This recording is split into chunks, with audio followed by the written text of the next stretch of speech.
Formal na gisugdan ang Mindanao Wide Ligtas Tigdas Measles Rubella Supplemental Immunization Activity sa Jansan kagahapong adlaw. Ang libreng pagpabakuna gipangunahan ni DOH Secretary Teodoro Herbosa ug mga undersecretary sa nasampit kabuhatan nga gipahigayon sa Lagaw Gymnasium. Tumong niini nga mapunggan nga makaangkon og mga sakit ang mga bata nga nag-edad 6 ka bulan hangtod 5 anyos. Human migawas nga misaka sa 2025 ang ihap sa cases sa maong sakit og 1.32%. Samtang nadugangan ang mga namatay og 1.25%.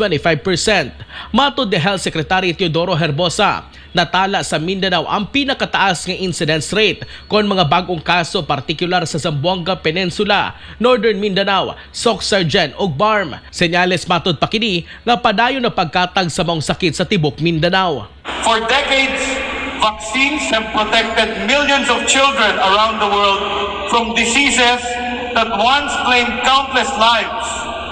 Through strong scientific research, careful testing, continuous monitoring, vaccines have proven to be one of the most effective public health interventions in history. Sabi nga namin sa University of the Philippines. Magpadayon ng libreng pagpabakuna hangtod Pebrero 20. Samtang sa Jansan, kigabutyag ni Dr. Lalaine Calonzo, labaw sa City Health Office kamisaka og 27% ang kaso sa tigdas sa tuig 2025, kundi gikan sa 66 ka kaso ni atong 2024 na himo kining 84. Even these are cases na mataas naman, they are all controllable.